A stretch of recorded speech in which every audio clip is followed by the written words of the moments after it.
Hay una casa en Miami que un día fue de una estrella de Hollywood.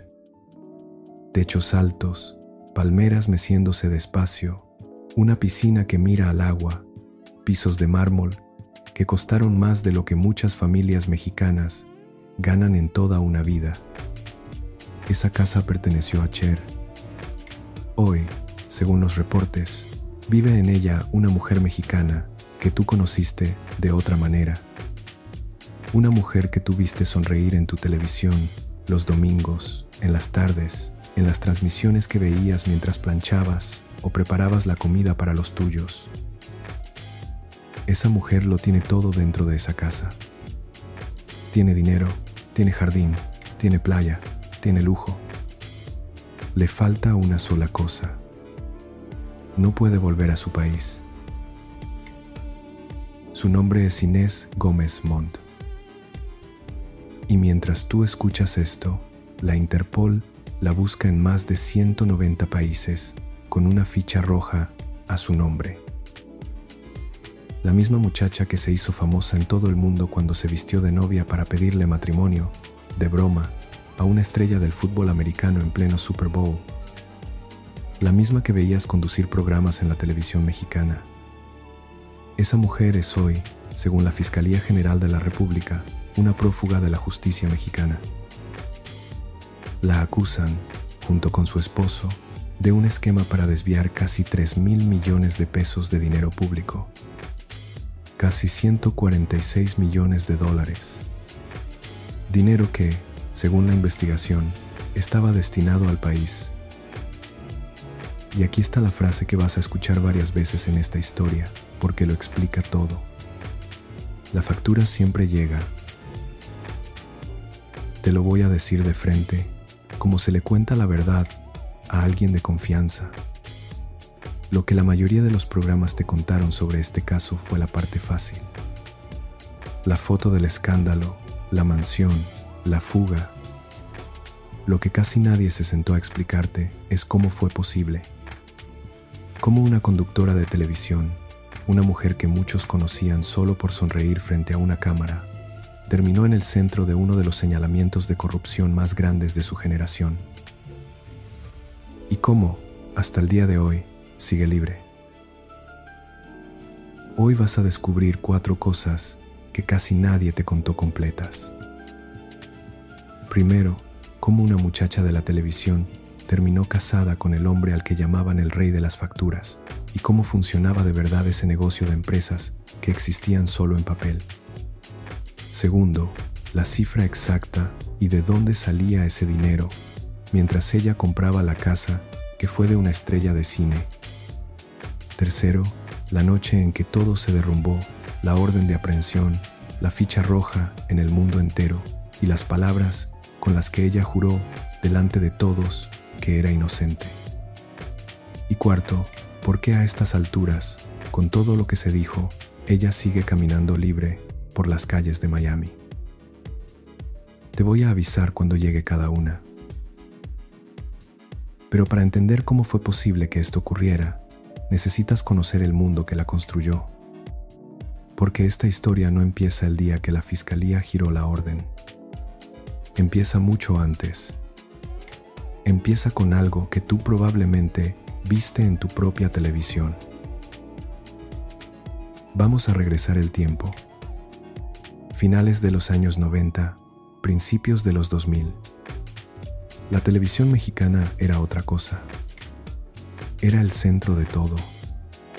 Tú llegabas a tu casa, prendías el aparato y ahí estaba el mundo entero metido en una caja. Las telenovelas que te hacían llorar, las noticias de la noche, los programas de espectáculos donde se decidía quién subía y quién bajaba. No había teléfonos en la mano de cada quien, no había 1000 pantallas robándote la atención. Estaba la tele. Y la tele era el corazón de la casa. Había 2 grandes reinos peleándose por ti. Por un lado Televisa, el gigante de siempre, el de las novelas que veía tu mamá y que veías tú. Por el otro Televisión Azteca, la cadena más joven, más atrevida, la que quería quitarle el público al gigante a como diera lugar. Y en esa guerra por tu atención, una cara nueva podía volverse estrella en cuestión de meses. Bastaba con que la cámara la quisiera, que tuviera ese algo que hace que no le quites los ojos de encima. Y a Inés Gómez Montt, la cámara la quiso desde el primer día. Ella nació en la Ciudad de México el 29 de julio de 1983. No venía de una familia cualquiera. Venía de un apellido con peso, de esos que en México abren puertas que para otros ni siquiera existen. Su tío, Fernando Gómez Montt, llegó a ser secretario de Gobernación, uno de los hombres más poderosos del gobierno federal. Otro familiar ocupó cargos altos en el turismo nacional. Gente de poder. Gente que se movía en los pasillos donde se toman las decisiones del país. Guarda ese dato. Te va a hacer falta más adelante, porque el mundo del que ella salió y el mundo en el que se metió tienen más hilos en común de lo que parece. Recuérdalo. El apellido Gómez Montt no era un apellido de farándula. Era un apellido de Estado. La muchacha empezó en la pantalla muy joven. Su primer papel fue en una telenovela de televisión azteca llamada Trick Track en 1997. Una historia ligera, casi infantil, que giraba alrededor de un perro que hablaba. Ella apenas era una adolescente. Una niña, casi. Pero el destino de Inés no estaba en aprenderse libretos ni en llorar frente a la cámara para una novela. Estaba en hablarle a la cámara directamente, a los ojos, como si te hablara a ti. En conducir. En sonreír y hacer que medio país sonriera con ella. Esa es una habilidad rara. No cualquiera la tiene. Puedes ser guapa, puedes ser inteligente, y aún así, la cámara te puede rechazar. A ella la abrazó. Entró al departamento de producción de noticias de Televisión Azteca a principios de los 2000. Empezó desde abajo, cargando información, aprendiendo el oficio, y de ahí pasó a donde de verdad ardía el fuego, al mundo de los espectáculos. Trabajó cerca de la maquinaria que dirigía Patti Chapoy en el universo de Ventaneando, ese programa que tú veías para enterarte de todo lo que pasaba con los famosos. El programa que sabía los secretos antes que nadie. El que hacía temblar a las estrellas. Imagínate lo que era eso para una muchacha de 20 y pocos años. Estar adentro, en el lugar donde se hacían y se deshacían las carreras, donde una nota podía levantar a un artista o hundirlo en una tarde, donde se aprendía, mejor que en cualquier universidad, que la imagen lo era todo. Ella aprendió ahí cómo funcionaba el espectáculo por dentro. Aprendió que importaba más cómo te veían que quién eras de verdad. Aprendió a sonreír cuando hacía falta sonreír. Y aprendió que el brillo, en ese mundo, es una moneda. Una moneda que se gasta rápido y que siempre, siempre hay que reponer. Y entonces llegó el momento que la lanzó al mundo entero. Año 2008.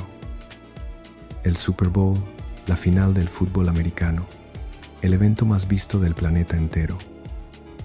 Millones y millones de ojos pegados a una sola transmisión. En la rueda de prensa previa, frente a miles de periodistas de todo el mundo, apareció una muchacha mexicana vestida de novia. Vestido blanco, velo, el cuadro completo. Caminó hacia el jugador más famoso del momento, el mariscal de campo Tom Brady, y le pidió matrimonio en plena transmisión. Fue una broma, claro. Una ocurrencia para llamar la atención. Él se rió y le dijo, con educación, que era hombre de una sola mujer. Pero el numerito le dio la vuelta al planeta. De pronto la conductora mexicana estaba en las noticias de Estados Unidos, de Europa, de medio mundo. Se hablaba de ella en idiomas que ella ni siquiera entendía. ¿Te acuerdas de eso? Quizá lo viste en su momento y pensaste, qué muchacha tan ocurrente, tan atrevida, tan dueña de sí misma. Esa era Inés Gómez Montt en su mejor momento. Joven, famosa, querida, con el mundo entero mirándola y aplaudiéndole el atrevimiento. Recuerda esa imagen, la muchacha de blanco riéndose frente a las cámaras del mundo. La vas a necesitar para entender lo que vino después, porque la próxima vez que el mundo entero la mire toda junta, no será para reír. Y no creas que fue una sola aparición y ya. Durante años, Inés Gómez Montt estuvo en tu pantalla casi sin parar. Condujo programas de concursos, de espectáculos, de revista matutina. Hubo un programa donde ella presentaba los 25 más de cada cosa, y tú la veías ahí, fresca, rápida, con esa labia que tienen los que nacieron para el micrófono. Y después dio un salto que en la televisión mexicana casi nadie da sin pagarlo caro. Se cambió de bando. Pasó de Televisión Azteca, donde se hizo, a Televisa, el gigante de enfrente, al rey de las telenovelas. En Televisa condujo un programa de espectáculos de la mañana, de esos que tú ponías mientras desayunabas o arreglabas la casa. Apareció en el Teletón. Apareció en las fiestas patrias, en las transmisiones especiales, en los grandes eventos, donde la cadena pone a sus caras más queridas. Más adelante condujo hasta un reality de cocina, donde familias enteras competían frente a las cámaras. Para entonces, ya no era solo una conductora. Era una marca. Tenía millones de seguidores que la veían en redes sociales, que querían vestirse como ella, viajar como ella, vivir como ella. Párate a pensarlo. Para una mujer de tu generación, la televisión era la familia que entraba a tu sala cada día. Y ella era una de esas caras. Una de las que estaban siempre ahí, sonriendo, como si te conociera. Por eso, cuando años después su nombre apareció en los titulares de corrupción, a mucha gente le dolió como si hubiera sido alguien cercano. Porque, a su manera, lo era. Y aquí tengo que decirte algo, porque es el corazón de cómo empieza todo esto. Cuando una persona aprende, muy joven, que la imagen vale más que la verdad, esa lección se le queda pegada al alma. Y la imagen, querida, se sostiene con dinero, mucho dinero. El brillo cuesta, los vestidos cuestan, las casas cuestan, las fiestas cuestan, la vida de revista cuesta una fortuna que casi nadie tiene.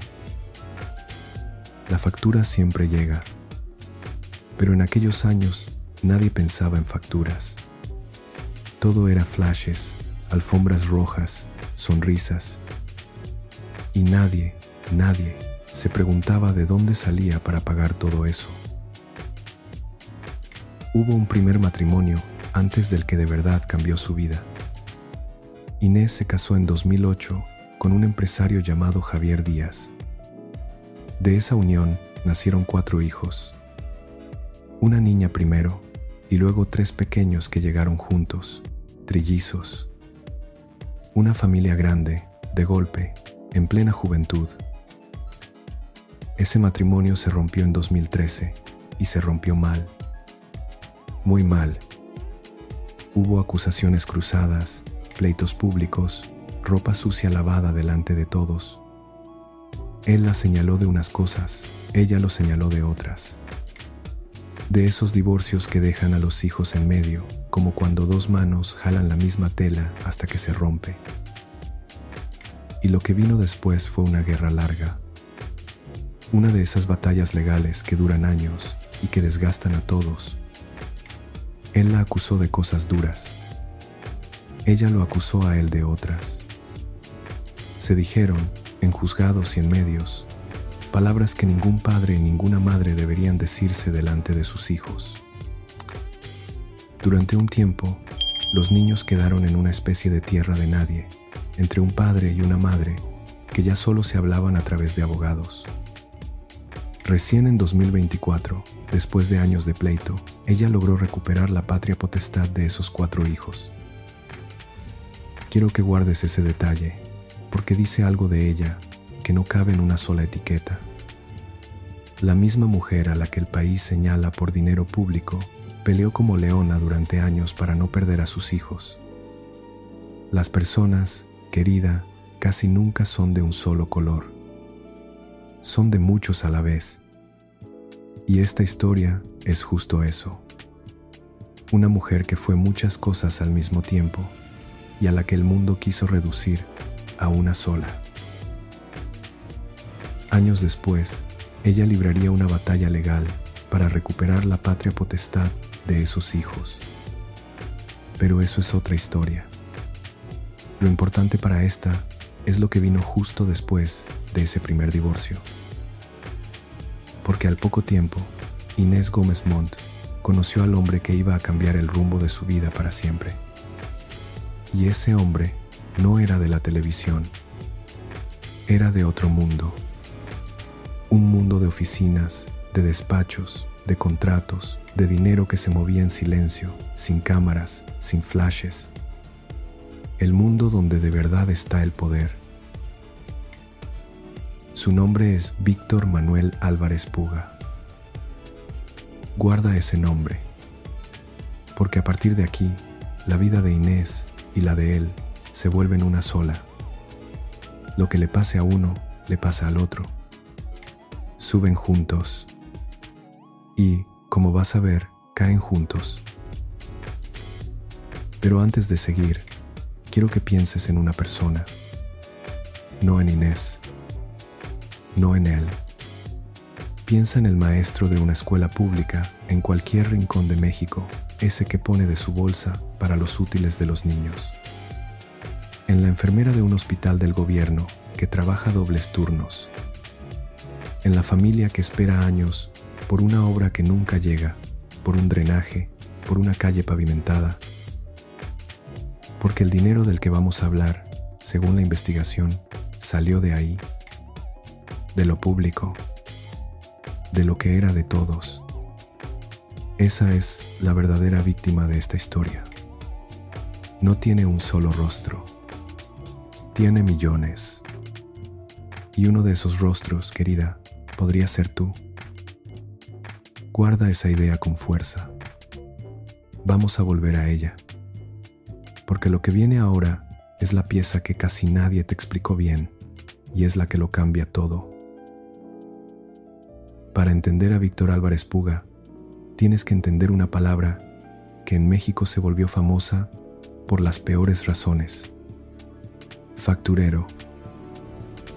Te la voy a explicar como si estuviéramos sentados en tu cocina, con un café, sin tecnicismos, porque así se entiende de verdad. Una factura es un papel que dice que alguien te pagó por un trabajo. Yo te arreglo el techo, te doy una factura, tú me pagas y todo queda registrado. Normal. Honesto. Así funciona el mundo de las personas decentes. Pero hay quienes descubrieron cómo usar ese papel para algo muy distinto. Crearon empresas que en realidad no existían. Empresas de papel. Oficinas con un nombre bonito y nada adentro.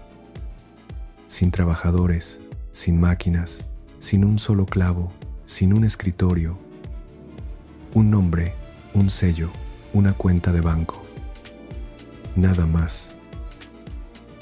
Y esas empresas fantasma emitían facturas por trabajos que nunca se hicieron. Facturas por servicios que nunca existieron. ¿Para qué? Para que el dinero pareciera limpio. Para mover montañas de dinero y que en los papeles todo se viera en orden, todo legal, todo correcto. El dinero entraba sucio por un lado y salía, según las autoridades, disfrazado de negocio respetable por el otro. como quien mete agua turbia por un tubo y la saca cristalina, sin que nadie vea el truco. Te lo voy a poner con números redondos para que lo veas clarito, como en la mesa de tu cocina. Imagina que el gobierno tiene que gastar 100 pesos en un trabajo de verdad. Pintar una escuela, digamos. En lugar de contratar a un pintor de verdad, alguien firma un contrato con una de esas empresas de papel. La empresa fantasma cobra los 100 pesos del gobierno. Pero la escuela nunca se pinta. O se pinta con 10 pesos y mal. Y los 90 que sobran se reparten. Una parte se queda quien firmó el contrato dentro del gobierno. Otra parte se queda quien armó la empresa fantasma. Y para que en los papeles todo cuadre, esa empresa emite una factura que dice que sí hizo el trabajo completo. Multiplica eso por miles de contratos. Multiplícalo por años. Y de repente esos 100 pesos se vuelven millones, y los millones se vuelven miles de millones. Hasta llegar a la cifra de la que hablamos. Eso es, según la fiscalía, lo que pasaba.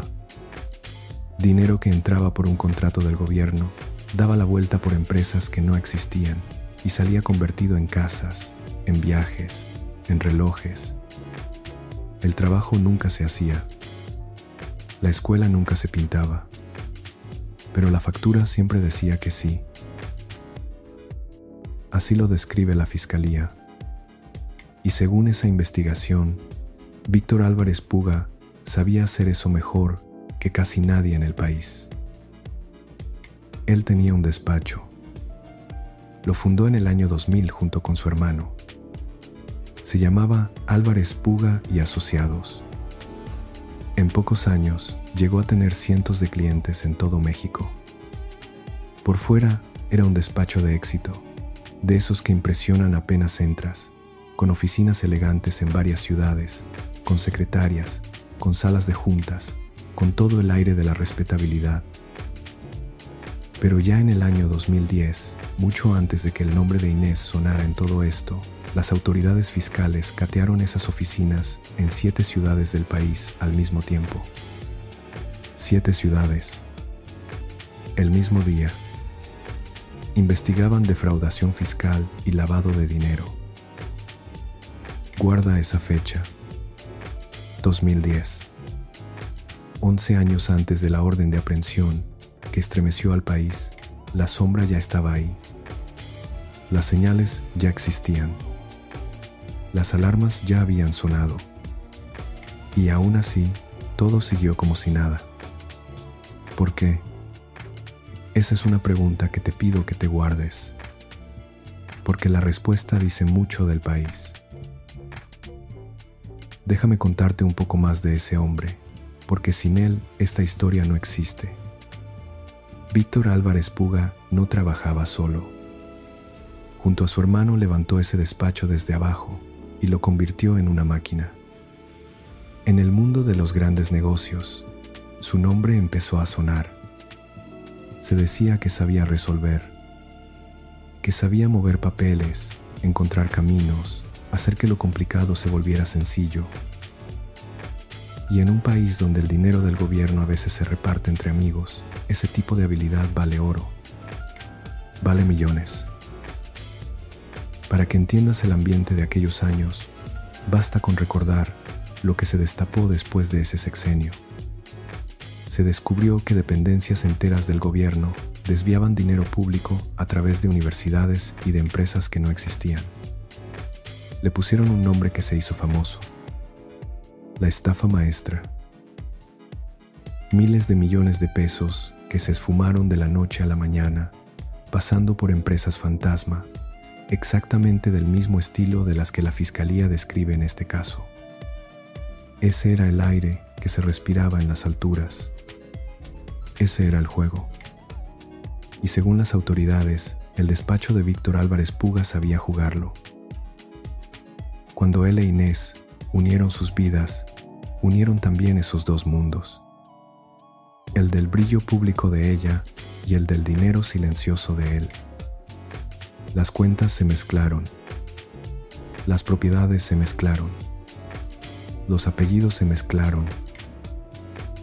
Y cuando la tormenta llegó, ya era imposible saber dónde terminaba uno y dónde empezaba el otro. Por eso, cuando cayó la orden, cayó sobre los dos. Y no solo sobre los dos. Porque una maquinaria de ese tamaño nunca la mueven dos personas solas. Junto a Inés y a Víctor, la fiscalía señaló a su hermano, Alejandro Álvarez Puga, que había levantado el despacho con él desde el principio, y a varias personas más. En total, la orden alcanzó a 10 personas. 10 nombres en un mismo expediente. Una red, según las autoridades, donde cada quien tenía su papel. Unos firmaban, otros prestaban su nombre para las empresas de papel, otros movían el dinero de un lado a otro. Así funcionan estas estructuras, querida. Nunca hay un solo culpable con un letrero en la frente. Hay una telaraña, y en una telaraña, cuando jalas un hilo, tiemblan todos. Por eso este caso nunca fue solo el caso de una conductora famosa. Ella era la cara conocida, la que tú habías visto en la tele. Pero detrás de esa cara, según la investigación, había toda una organización. Y eso es lo que convirtió un escándalo de farándula en uno de los expedientes de corrupción más sonados de su tiempo. En 2015, Inés Gómez Montt y Víctor Álvarez Puga se casaron. Ella, la estrella de la televisión, querida por el público. Él, el abogado de los grandes negocios, el hombre del dinero silencioso. Dos mundos que se unían en uno solo. Y aquí viene lo primero que te prometí. Presta mucha atención, porque esto es lo que casi nadie te explicó. Quizá tú conoces a alguien que se enamoró de la persona equivocada. Alguien que entró a una vida que parecía un sueño y que por dentro era otra cosa. Alguien que confió, que entregó su nombre, que firmó donde le dijeron que firmara porque confiaba. Quizá esa persona eres tú, o alguien que quieres mucho. Bueno, lo que vino para Inés fue eso, pero multiplicado por millones de personas mirando. Su vida entera se enredó con la de él. Sus cuentas, su patrimonio, su nombre, su futuro. Y cuando dos vidas se enredan así de fuerte, ya no hay forma de separarlas cuando llega la tormenta. La pareja empezó a vivir como reyes, no de manera discreta, de manera escandalosa, abierta, a la vista de todos. Aviones, viajes a los lugares más caros del mundo, joyas, fiestas, ropa de marca, relojes que valían más que una casa. Y todo lo mostraban. Inés tenía millones de seguidores en sus redes sociales y a todos les enseñaba ese mundo. La mansión, los relojes, las vacaciones en sitios que la mayoría de la gente solo ve en las películas. Cada día una foto nueva. Cada semana un lujo nuevo. Por fuera, una pareja perfecta y enamorada que lo tenía todo. El sueño que muchos miran con envidia desde el otro lado de la pantalla. Y aquí está la parte que tienes que guardar bien. Esa vida de lujo, según la acusación que vino después, no se sostenía con el sueldo de una conductora de televisión. Por bueno que fuera ese sueldo, no daba para tanto. Se sostenía con otra cosa, con el negocio del que hablábamos, con las facturas. La factura siempre llega, querida, solo que a veces tarda años en presentarse. Y cuando se presenta, cobra todo junto. ¿Cómo se mete una conductora famosa en un mundo así? ¿Sabía ella lo que pasaba puertas adentro? ¿Hasta dónde estaba metida y hasta dónde solo disfrutaba sin preguntar? Esas son las preguntas que México se hizo después, en voz alta, durante años. Y son las preguntas que la justicia todavía no ha respondido del todo, porque ella nunca se ha sentado frente a un juez, en este caso. Nunca ha dado su versión completa ante un tribunal. Lo que sí se sabe es esto. Mientras ellos vivían en ese mundo de brillo, otra historia se cocinaba en silencio, lejos de las cámaras. Una historia de contratos del gobierno, de dinero público, de empresas que aparecían justo cuando se necesitaban y desaparecían justo después de cobrar, como por arte de magia. Y el hilo que conectaba todo ese dinero con los más altos niveles del poder estaba a punto de empezar a tensarse. Lento, en silencio, pero sin parar. Aquí es donde la historia deja de ser una historia de famosos y se convierte en otra cosa mucho más grande. Porque lo que la fiscalía describió después no fue un robo cualquiera, de esos de una sola vez. Fue, según su investigación, una maquinaria, un sistema completo, aceitado, que funcionaba año tras año. Y los sistemas no los arma una persona sola en su cocina.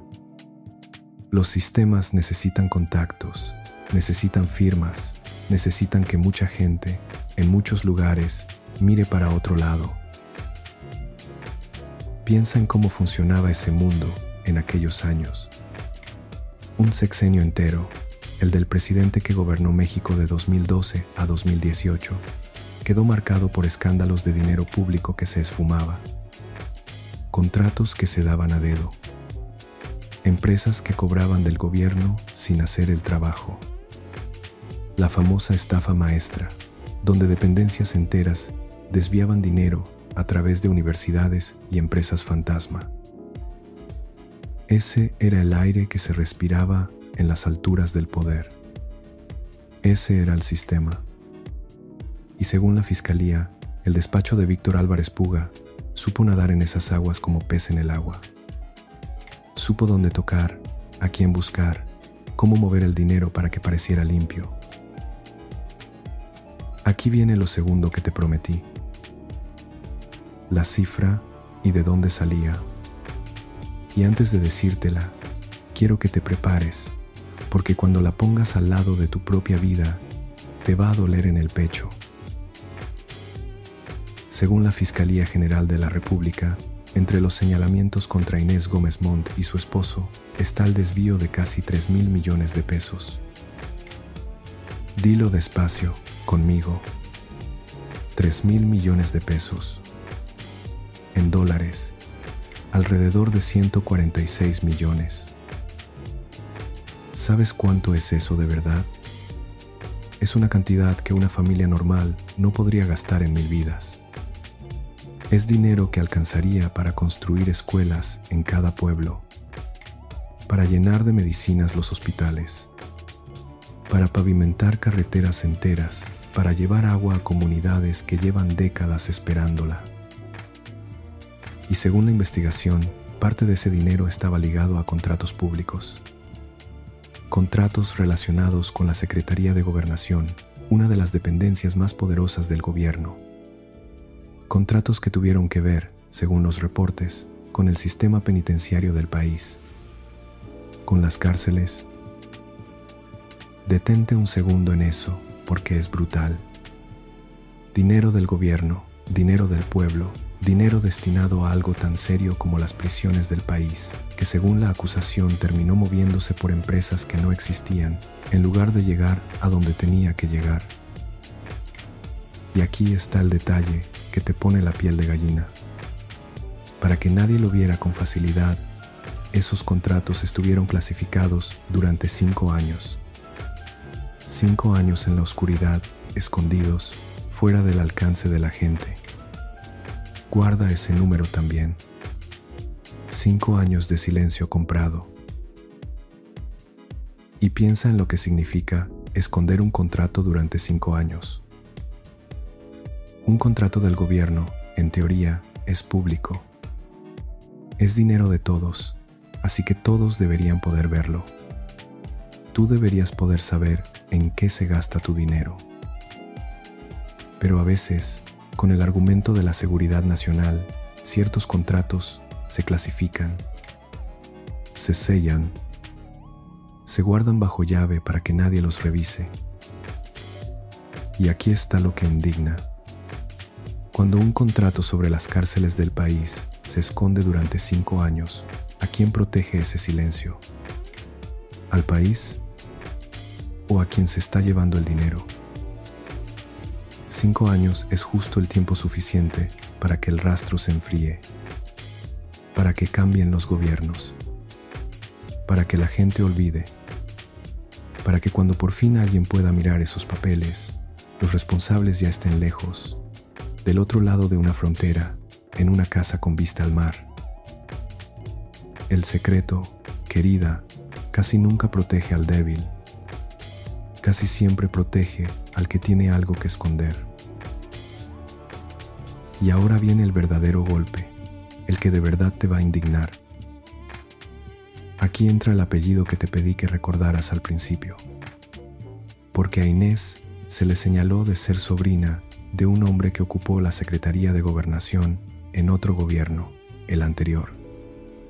Y el dinero del que hablamos también tocaba esa misma secretaría en el gobierno que siguió. Te pido que tengas mucho cuidado aquí, porque la honestidad importa. Fueron gobiernos distintos, tiempos distintos, y nadie ha dicho que su tío tuviera que ver con lo que se le acusa a ella. Eso no consta en ninguna parte y no lo voy a inventar. Pero hay algo que sí podemos ver con claridad. Inés Gómez Montt creció pegada al poder. Conocía sus pasillos. Sabía cómo se hablaba ahí, cómo se movían las piezas, cómo el apellido correcto abría puertas que para los demás están selladas con triple llave. Y según la fiscalía, ella y su esposo usaron exactamente esa cercanía con el poder para algo que dejó al país sin casi 3.000 millones de pesos.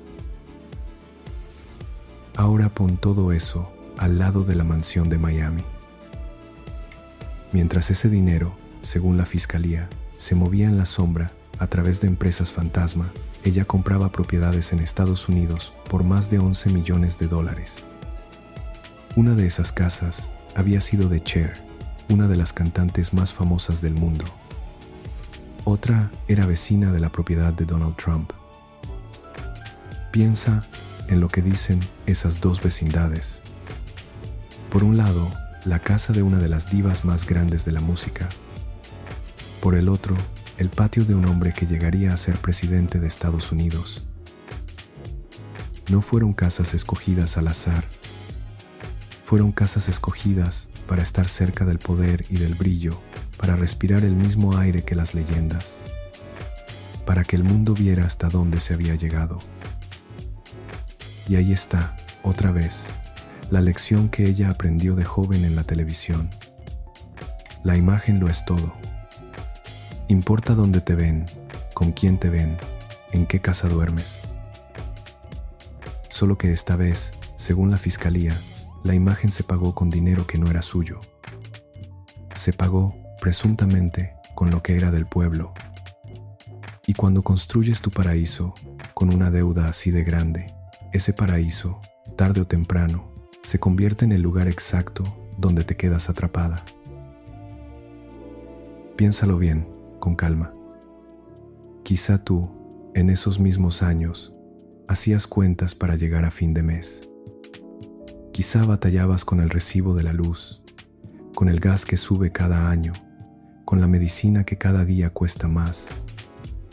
Quizá criaste a tus hijos, contando cada peso, negándote pequeños gustos para que a ellos no les faltara nada. Y al mismo tiempo, en otra parte del mapa, una pareja vivía en la casa que fue de una estrella de Hollywood, con dinero que, según la investigación, era del pueblo. Era tuyo. Era de todos nosotros. Esa es la herida de esta historia. La mansión, por sí sola, no duele tanto. Lo que duele es lo que la mansión significa. Significa un país partido en dos. De un lado, unos pocos con los contactos correctos, con los despachos correctos, con los apellidos correctos, capaces de mover montañas de dinero público a su antojo. Del otro lado, millones de personas honestas que pagan impuestos, que trabajan toda la vida y que esperan una ayuda del gobierno que casi nunca llega. Y aquí quiero detenerme contigo un momento, de corazón. Si has llegado hasta aquí, es porque a ti también te indigna esto. Porque tú sabes lo que cuesta ganarse la vida con honradez, peso a peso. Tú sabes lo que vale el trabajo de verdad. Y hay una comunidad de personas como tú, gente decente, que no deja que estas historias se olviden, que exige saber de dónde salió de verdad el dinero, que se niega a que todo termine en una foto bonita, en una revista y un encogimiento de hombros. Si tú eres de esas personas, acompáñanos. Quédate. Forma parte de los que no miran para otro lado y de los que no dejan que la memoria se borre. Porque recordar, querida, también es una forma de justicia, a veces la única que nos queda. Volvamos a la historia, porque lo que sigue es el momento en que la maquinaria empezó a temblar. Durante años, todo se mantuvo en pie. Las empresas facturaban, el dinero se movía, la vida de lujo continuaba, las redes sociales se llenaban de fotos felices y de comentarios de admiración. Por fuera, una pareja exitosa, bendecida, intocable. Pero por dentro, según las autoridades, se acumulaba algo parecido a una bomba. Y las bombas tienen una cosa en común. Tarde o temprano, alguien las hace estallar. Lo único que no se sabe nunca es cuándo. La mecha se encendió en 2021. Las unidades de inteligencia financiera del país, esos organismos que se dedican a rastrear a dónde va y de dónde viene el dinero sospechoso, empezaron a seguir el hilo. Y el hilo, según ellos, llevaba a un esquema de triangulación. Una palabra fea para algo simple. Dinero público que entraba a empresas fantasma, daba vueltas y vueltas para perder el rastro y salía convertido en propiedades, en lujo, en cuentas en el extranjero. Mientras más vueltas daba el dinero, más difícil era seguirlo. Esa era la idea. Marearlo a uno hasta que se rindiera. Pero esta vez, los investigadores no se marearon. Siguieron el hilo hasta el final. Y al final del hilo estaban dos nombres que el país conocía bien. En septiembre de 2021, un juez federal giró órdenes de aprehensión.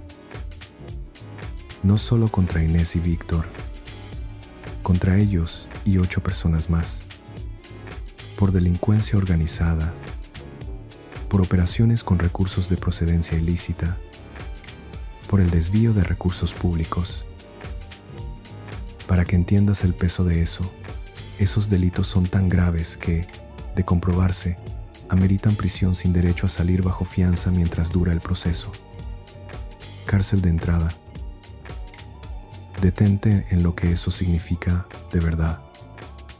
En México, para la mayoría de los delitos, una persona puede llevar su proceso en libertad, defenderse desde su casa, ir y venir a los juzgados. Pero para delitos como delincuencia organizada, la ley cambió hace años. Ahí, la persona espera el juicio adentro, en prisión, aunque todavía no haya una sentencia. Así que ponte en sus zapatos por un segundo, aunque te cueste. Si tú estás señalada de uno de esos delitos, regresar a tu país significa que, apenas pongas un pie en el aeropuerto, te llevan a una celda a esperar un juicio que puede durar años, sin importar si al final te declaran inocente. Por eso la decisión de no volver no fue un capricho. Fue, según muchos especialistas, una jugada calculada, Quedarse del otro lado de la frontera significaba seguir libre. Regresar significaba la celda. Y cuando tienes el dinero y los abogados para sostener esa distancia durante años, la frontera deja de ser una línea en el mapa. Se vuelve un escudo. Y aquí entra una palabra que vas a escuchar mucho en esta parte de la historia. Extradición. Te la explico rápido. Cuando alguien comete un presunto delito en un país y se escapa a otro, el primer país puede pedirle al segundo que se lo regrese para juzgarlo. Eso es una extradición. País a país, de gobierno a gobierno. Pero no es automática. El país donde está la persona tiene que aceptar y puede decir que no, por 1000 razones, porque considera que las pruebas no bastan, porque considera que el delito no es tan grave, porque hay un trámite de asilo de por medio. Guarda esa idea, porque justo en ese hueco, en ese espacio donde un país puede decir que no, es donde esta historia encontró la manera de seguir sin final. Y aquí viene el detalle que lo cambió todo. Cuando la orden se giró, ellos ya no estaban en México. Ya se habían ido, como si lo hubieran visto venir, como si alguien les hubiera avisado. Aquí viene lo tercero que te prometí. Y es la parte más difícil de contar, porque es donde una mujer que tú conociste sonriendo en la pantalla se convierte, ante los ojos del mundo entero, en una fugitiva. Quiero que te detengas conmigo antes de seguir, porque esto importa. Sé que entre quienes escuchan esto, hay muchas mujeres que entienden, en carne propia, lo que es confiar en la persona equivocada. Mujeres que entregaron su nombre, su reputación, su vida entera a un hombre y que después pagaron por las decisiones de ese hombre. Mujeres a las que el mundo juzgó a ellas primero y a ellas con más dureza. No te estoy diciendo que Inés sea inocente. Eso no lo he decidido yo, ni lo has decidido tú, ni lo ha decidido un juez todavía. Y tampoco te estoy diciendo que sea culpable, porque tampoco eso está probado. Te estoy diciendo que mires la historia completa antes de juzgar, porque la historia completa es la que casi nadie se toma el trabajo de contarte. Cuando la noticia estalló, México entero se sacudió. La conductora consentida de la televisión, la muchacha del Super Bowl, la mujer de las fotos de lujo, buscada por la justicia como una criminal. El contraste era tan brutal que costaba creerlo. La misma cara que había hecho reír al mundo, ahora en los carteles de buscados. Y la cosa creció. Creció hasta volverse internacional. El 19 de octubre de 2025, la Interpol emitió fichas rojas en más de 190 países. Una ficha roja es la alerta más seria que existe a nivel internacional. Significa que la persona es buscada en casi todo el planeta, que cualquier policía del mundo, en cualquier aeropuerto, en cualquier frontera, debe detenerla si la encuentra. De pronto, Inés Gómez Montt ya no era una celebridad.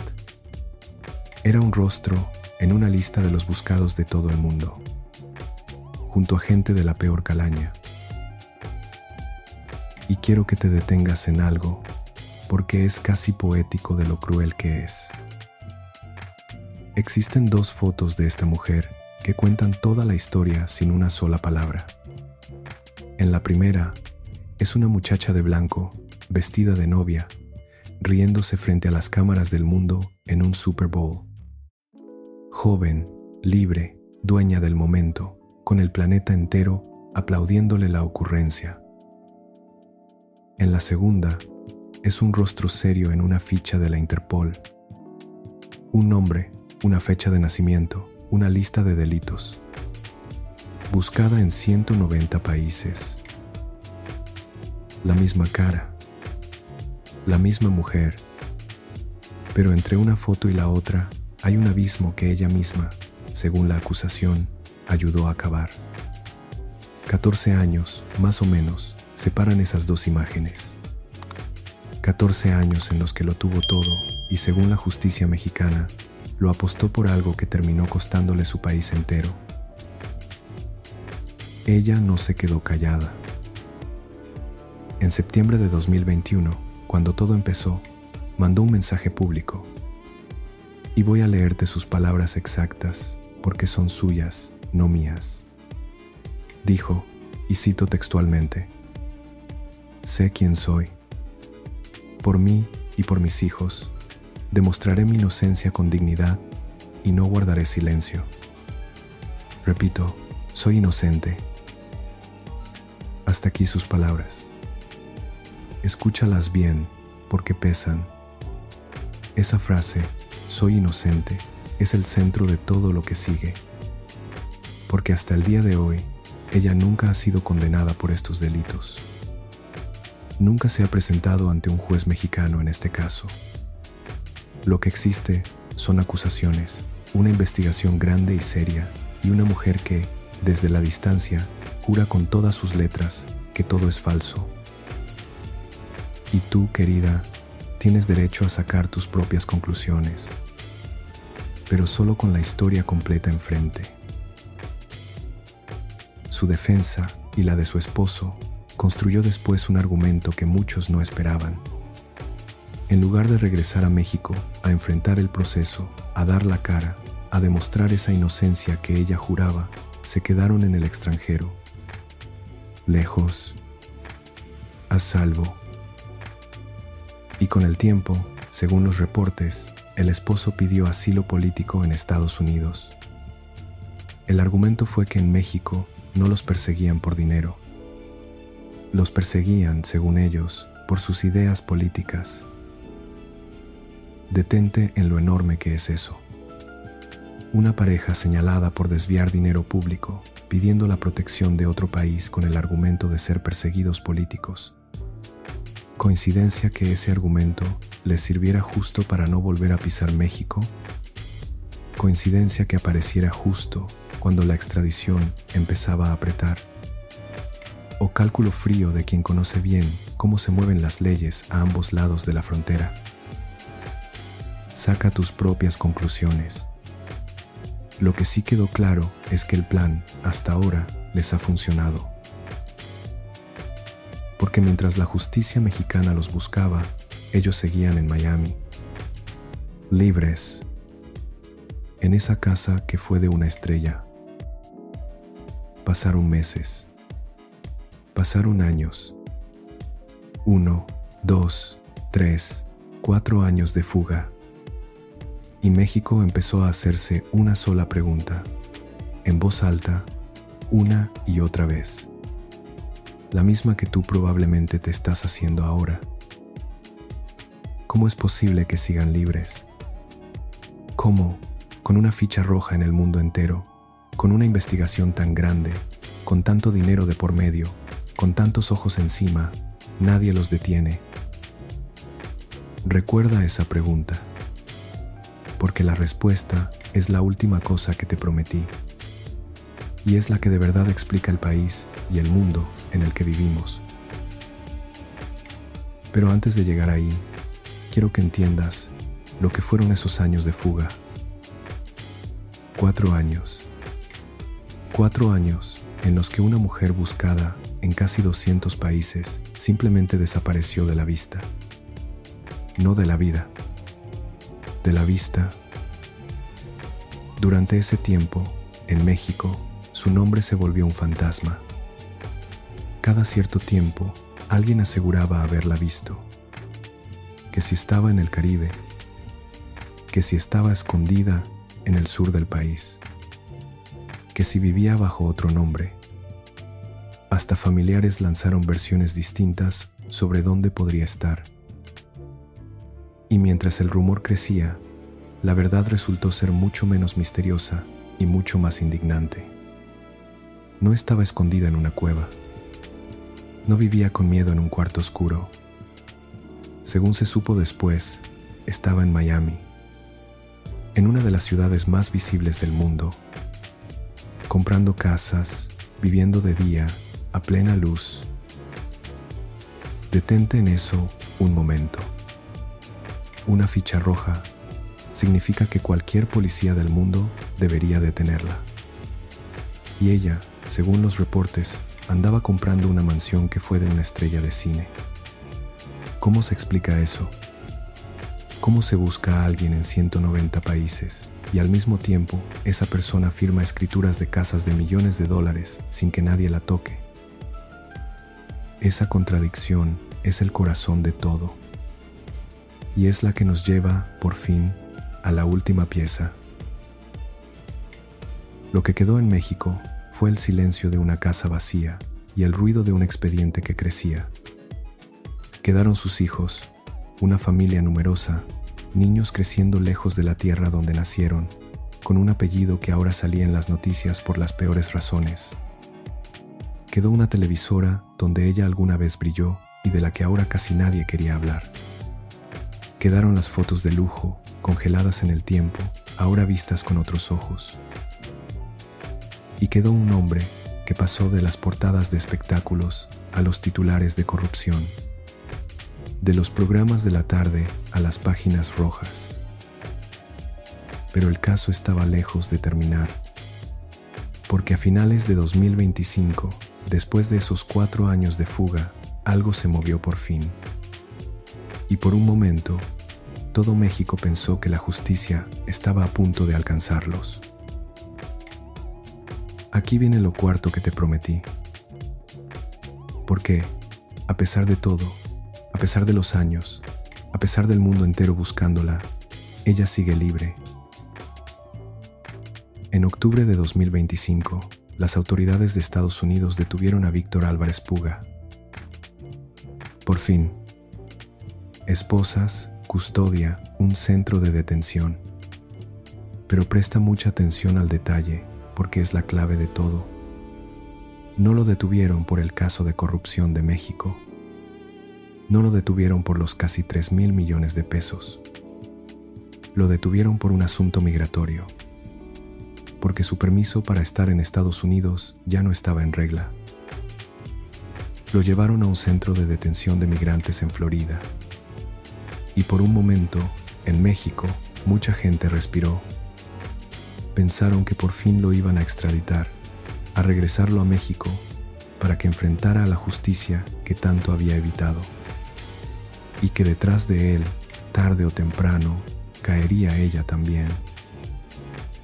Parecía el principio del final. Parecía que la factura por fin llegaba. Déjame contarte cómo fue ese arresto, porque tiene detalles de novela. Según los reportes, Víctor Álvarez Puga había entrado a Estados Unidos tiempo atrás y en algún momento su situación migratoria se complicó. Se dijo que llegó incluso por vía marítima, en barco, y que poco después pidió asilo. En septiembre de 2025, agentes de migración lo detuvieron y lo llevaron a un centro para migrantes en Florida. Por unas semanas, su nombre apareció en los registros oficiales de detenidos. Ahí estaba, localizado, bajo custodia. En México, hasta la presidenta del país habló del tema. Dijo, en sus palabras, que al gobierno le interesaba mucho que no hubiera impunidad en este caso, que querían que respondiera ante la justicia. Y por un momento, después de 4 años, pareció que el cerco se cerraba, que el hombre del dinero silencioso iba a tener que dar la cara. Y entonces pasó algo extraño, casi de película de suspenso. Su nombre, según el diario que lo reportó, dejó de aparecer en los registros públicos de detenidos, sin una explicación clara. Ni las autoridades de un país ni las del otro aclararon del todo qué había pasado con él. ¿Liberado? ¿Trasladado? ¿Otra vez prófugo? Nadie lo dijo con certeza. El hombre que conocía todos los caminos del dinero parecía conocer también todos los caminos para desaparecer. No pasó. En mayo de 2026, el gobierno mexicano tuvo que admitir algo profundamente incómodo, delante de todo el país, en plena conferencia de gobierno. Estados Unidos negó la extradición. ¿La razón que dieron? Las autoridades estadounidenses consideraron que los delitos de los que se le acusa no son delitos violentos. Y con ese argumento, con esa sola palabra, se negaron a entregarlo. Léelo otra vez en tu cabeza. Desviar casi 3.000 millones de pesos del pueblo no se consideró razón suficiente para entregarlo. Porque no hubo sangre. Porque no hubo un arma. Y por si fuera poco, se reveló un dato que pinta el cuadro completo, el cuadro que de verdad te va a doler. De 2018 a la fecha, Estados Unidos ha negado más de 260 peticiones de extradición parecidas. 260 veces que México pidió de vuelta a alguien señalado y le dijeron que no. Así que ahí siguen los dos. En Miami, bajo el sol. Y aquí está el otro golpe, el que cierra el círculo de la impunidad. Sus cuentas bancarias, que en algún momento del proceso les habían congelado, fueron descongeladas tras una resolución de un tribunal. Y eso pasó antes incluso de la detención del esposo. A principios de 2025, mientras seguían prófugos, buscados en el mundo entero, un fallo permitió desbloquearlos del sistema financiero.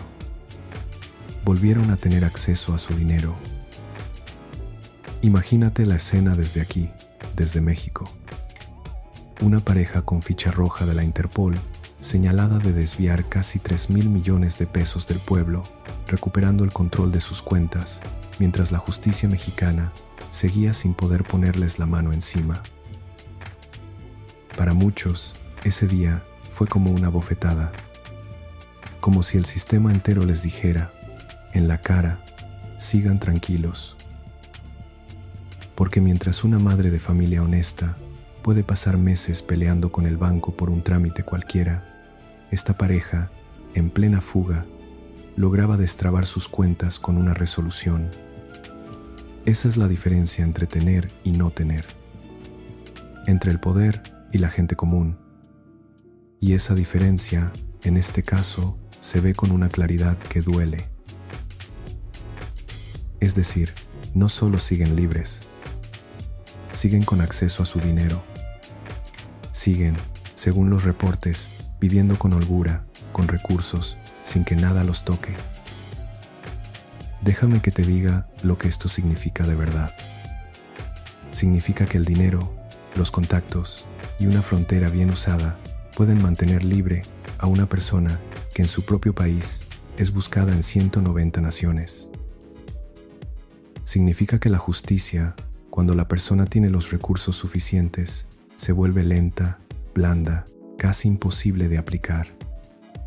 Se llena de recursos legales, de amparos, de tribunales, de fronteras. Mientras que para la gente común, la que no tiene despachos, ni mansiones, ni apellidos, la justicia llega rápido y sin piedad. Al pobre lo encierran por robar para comer. Al poderoso lo buscan 10 años y nunca lo encuentran, aunque sepan exactamente en qué casa de Miami está durmiendo. Esa es la maquinaria de la que te hablé desde el principio. El caso de Inés Gómez Montt es solo la cara visible. Por debajo hay un sistema donde el poder protege al poder, donde el que tiene con qué pagar escapa, y donde lo público, lo que era de todos, lo que era tuyo, se diluye en empresas fantasma sin que casi nadie pague por ello. Y queda una pregunta flotando, de esas que no te dejan dormir. ¿Y el dinero? Esos casi 3.000 millones de pesos, ¿dónde están? Una parte, según las autoridades, se volvió ladrillo. Casas, terrenos, propiedades que se pueden ver y tocar. Pero el dinero que pasa por tantas manos y tantas fronteras tiene una costumbre. Se desvanece, se reparte, se esconde, se mete en cuentas de países donde nadie hace preguntas. Recuperar ese dinero, devolverlo a las escuelas y a los hospitales de donde, según la acusación, salió, es casi imposible. Y esa es quizá la parte más amarga de todas. Porque aunque un día la justicia alcanzara a todos los responsables, aunque un día pagaran por lo que se les acusa, el daño ya está hecho. El dinero que pudo ser de un niño en una escuela pública ya no va a volver. Y la pregunta que México se hace, la que tú quizá te estás haciendo, es la más dolorosa. En un país así, ¿el crimen paga? ¿Le sale a cuenta a quien tiene el poder y el dinero suficientes? Mira esta historia completa y saca tu propia conclusión. Yo solo te pongo los hechos sobre la mesa. ¿Y qué fue de ella entonces? A día de hoy, Inés Gómez Montt sigue en Estados Unidos. Libre, según los reportes, con acceso a recursos, lejos de toda celda. Su esposo, tras aquella detención migratoria, tiene un paradero que por momentos se vuelve incierto incluso para las propias autoridades, que en algún punto le perdieron el rastro en los registros oficiales. La familia que un día mostró su vida de lujo a millones de seguidores ahora vive en el silencio, lejos de los reflectores que tanto buscó. Sin redes, sin fotos, sin alfombras rojas. Y ella, la muchacha que se vistió de novia para hacer reír al mundo en un Super Bowl, hoy carga un título muy distinto. Prófuga, acusada, buscada en casi todo el planeta.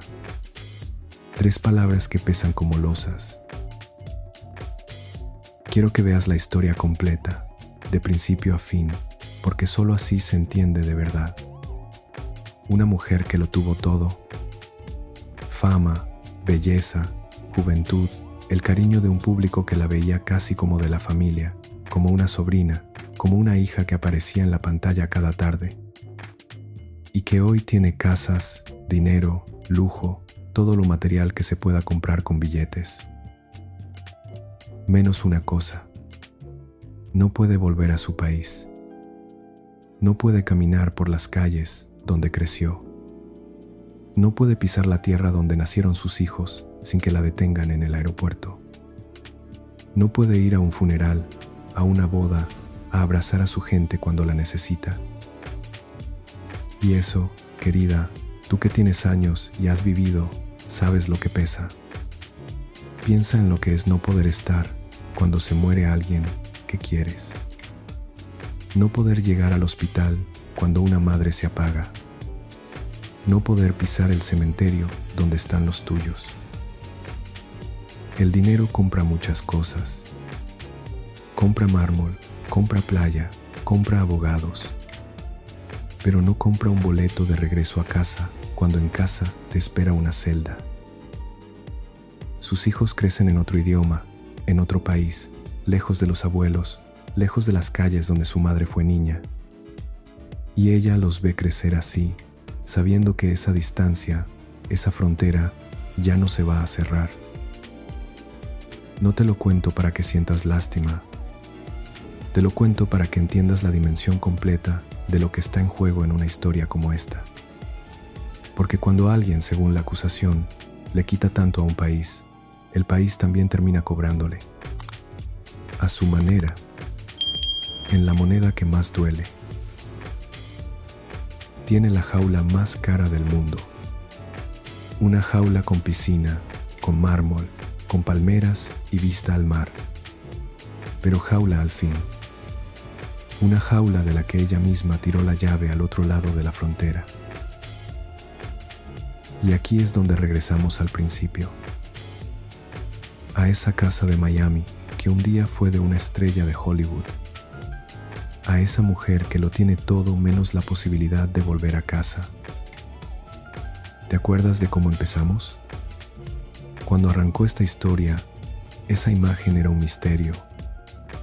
Una conductora famosa, libre, rica, lejos, en una casa de lujo. Y no entendíamos bien por qué. Ahora ya lo sabes. Ahora conoces la maquinaria completa. El dinero público, las empresas fantasma, los contratos clasificados, la fuga, la ficha roja, la extradición negada, las cuentas descongeladas. Y esa misma casa de lujo se ve distinta, ¿verdad? Ya no parece un premio. Parece una condena dorada. Un castillo precioso del que no se puede salir. Porque al final, querida, esta historia se puede contar con una sola frase. La misma que te dije al principio y que te fui repitiendo a lo largo del camino. La factura siempre llega. Tarde, a veces. Disfrazada, otras. A través de una frontera, de un asilo, de un tribunal lento, de un país que se niega a entregarte. Pero llega. Inés Gómez Montt todavía no se ha sentado frente a un juez mexicano. Quizá nunca lo haga. Quizá muera de vieja en esa mansión sin pisar una sola celda. Pero la factura más cruel ya se la cobraron, sin tribunal y sin sentencia. Le cobraron su país. Le cobraron poder volver a casa. Le cobraron caminar libre por la tierra que la vio nacer, crecer y brillar. Y eso, querida, ni todo el dinero del mundo lo compra de vuelta. Ni la mansión de Cher, ni la casa vecina de un presidente, ni todas las cuentas descongeladas del planeta. Si esta historia te removió por dentro, déjame contarte que no es la única. Hay otra mujer mexicana que también creyó, durante años, que el poder la haría intocable. Una mujer que mandó sobre más de 1 millón de personas, que se sentó de tú a tú con presidentes, que vio crecer a su alrededor una fortuna que nadie supo explicar del todo y que terminó viendo cómo todo eso se le venía encima, pieza por pieza. Su historia es el espejo perfecto de esta. Otro apellido de poder, otra fortuna bajo sospecha, otra caída que parecía imposible. Te dejé contada la vida de Elba Ester Gordillo, la maestra, en otro video de este mismo canal. Búscala cuando termines aquí. Porque cuando veas las dos historias juntas, una al lado de la otra, vas a entender algo más grande que cualquiera de las dos por separado. Vas a entender el patrón.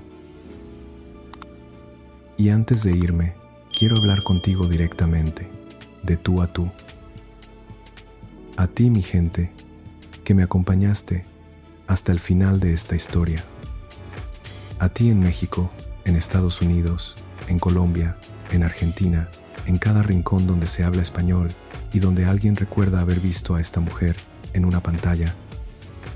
Gracias por quedarte hasta aquí, por escuchar la historia completa y no solo el escándalo fácil de las portadas. Y ahora quiero pedirte algo, de corazón. En los comentarios, cuéntame, ¿cuál fue la primera vez que viste a Inés Gómez Montt en tu televisión? ¿Te acuerdas del numerito del Super Bowl? ¿De la muchacha vestida de novia? ¿Qué programa veías cuando ella aparecía en la pantalla? Cuéntame tu recuerdo, porque tu recuerdo también es parte de esta historia, y leerlos a todos juntos es lo más bonito de esta comunidad. Y quédate cerca, porque la próxima mujer de la que vamos a hablar también lo tuvo todo.